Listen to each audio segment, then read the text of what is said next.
Alrighty. Happy Tuesday to everybody. I know everybody's going to ask about the athletic director position, so I'll go ahead and knock that out right now so we can talk football later. I've had the great opportunity in my 10 years here to be able to work for two amazing men in Pat Helton and Lynn Swann, and I appreciate what they've done for me, how much they have taught me as a coach and as a person, and what they've done for our student athletes, because they've always put our student athletes first and taking care of our student athletes while they were here. We're really, really excited to have Dr. Folt here and what she's doing right now across campus. Anytime that you have change in leadership, there's transition and there's change in other positions. It's just a natural occurrence. But, we have utter faith in Dr. Folt that she's going to bring in a great AD, one that's going to be great for this university and great for this athletic program. What can we do as a coach and a football team? Win. That's our job, is to win and to have great success on and off the field and represent the tradition of excellence that is USC. That's our job, and that's what we'll continue to do here. I can't tell you how excited I was. I received a call from Dr. Folt. She didn't have to do that, to take the time to reach out to me and say, Coach, man, love what you're doing, the staff, the players. It was so fun to watch last Saturday. Man, I just want to help you in any way so you and your team can be successful. And that meant a ton to me. It meant a ton to me that Dave Roberts walked out here yesterday at practice right off the bat and supported our team and what we're doing and was there right there saying, man, just want to help you anyway, guys, win a championship. So it's been really neat to feel that support.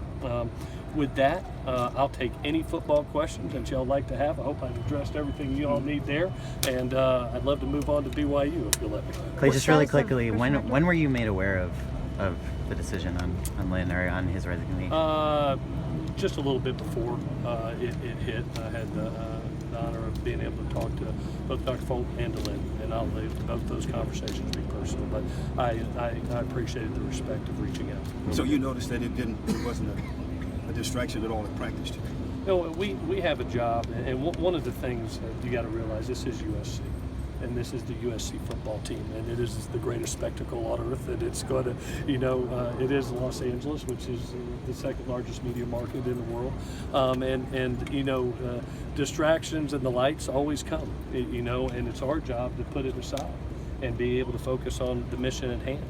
And I credit these kids, and we even said it in our team meeting. We just had a big win, and the maturity of a team is to put not only a big win, but any distractions that come our way aside, so we can focus on what's the most important, and that's Saturday and playing BYU. How have you seen Keaton handle all the attention he's getting now? You talk about the lights and stuff. He's getting a lot of attention this week. How have you seen him?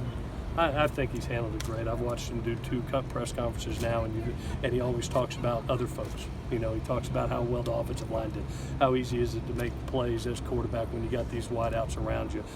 It's something that I've been thoroughly impressed with his maturity, not only in his preparation, but his execution on game day, and how he handles the limelight. He's always been a very humble kid, and that's part of being a USC quarterback, is the intangibles that come with that position, from leadership to how you treat a teammate, how you are the face of a program, and he's handled it very well. I'm very proud of him. Was going more 4 wide early and even 5 wide a show of confidence in him? No question. I told you earlier in the week we were going to be wide open, and let it be, and let the kid go play, and let the offense be what it is. And we trust our kids, both offensively and defensively. You saw us play a lot of players in that game, both offensively and defensively, and it put us in the best situation. So yeah, we were empty play 1, and that was just a statement of, all right, let's go, boys.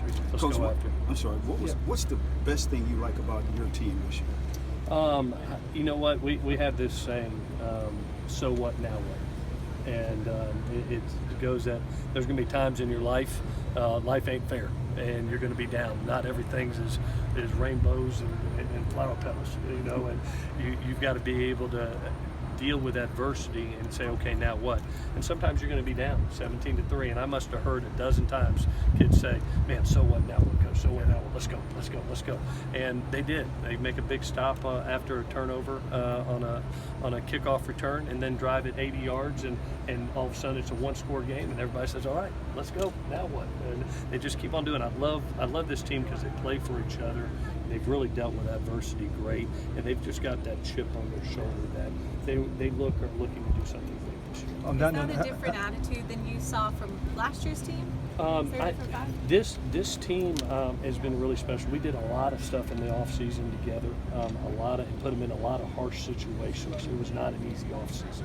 I credit AA, I credit our staff, but they put them in some adverse conditions that weren't comfortable, and they had to lean on each other. And they were in a lean on each other mode in the first 2 games, where all of a sudden you lose a quarterback in the first half and it's 17-13, and you've got to find a way to lean on each other, and the defense plays great. Special teams makes a big play and you find a way to win. That's what good teams do. And then you have a moment where it's 17-3 and you all come together and say, man, we got to play our best ball all together, and you go 42-3 in the rest of the game. That's a mark of a good team, and we got to continue that. That's the biggest thing, is now staying consistent with a young football team. Have you talked to Tyler Bones much? Just a lot of catches, but also some drops that are uncharacteristic, I guess, for him. How is he dealing with that? He's a so what now what guy. You saw a little bit early in the first quarter, things that were uncharacteristic of him, and then he has 3 quarters of brilliance. Makes one of the best catches I've ever seen on the sideline. Looked like a ballerina out there. Every player at some point in time is just going to have an off moment. It's how you react to that moment. And I was really proud of him, to be honest with you. He has a little bit off first quarter and then really rallies and has a really strong end of the game. I thought Pitt too, and the ball's not coming your way very much, stayed focused, stayed consistent, and then all of a sudden finishes extremely strong in the second half when they made a personnel matchup. They moved a corner inside to match up with Amon-Ra. Now it's his time. It's his time to make the big plays, and he did. It was really neat to see. Do you have to talk to the team at all about the possibility of a trap game and avoiding that? We talked about it literally out of the first day, about it's time for us to be now to show maturity. We've been in 2 games. We won a big game last week, but now the mature team says 1-0. I know it's cliche, but let's be 1-0 on the week. Put that last game aside and let's focus on this game. We're not here to win one big game. We're here to have a great season, and it takes 1 week at a time. And I even showed last week's preparation, last week's practice today in the team meeting. I literally showed clips of this is how you won that game. You won it on Tuesday, Wednesday, Thursday, and they did a great job today. They right back out in full pads, physical, hard practice, and had a great attitude about it. Like, how much does the simplification of Graham's offense? How much does the simplification of Graham's offense help Keaton early on? I think I said it early that you're going to look up and you're going to have guys that can play early. You had some skilled players that are playing at an early age, and it just allows you to make quick, precise reads at the quarterback position. And I like that. You saw Keaton. It has 5 options on every play, and he literally, sometimes I was really impressed, kept his eyes up. Usually a young quarterback, his eyes go to the rush. Kept his eyes up 1, 2, 3, 4, 5, and was able to deal the ball to the open guy each and every time. So did a really nice job. But the simplification is something that we looked for when we brought Graham in, and it's really paying off. Without a couple of drops, he could have been 30 or 33. In your wildest imagination, can you picture 30 or 33?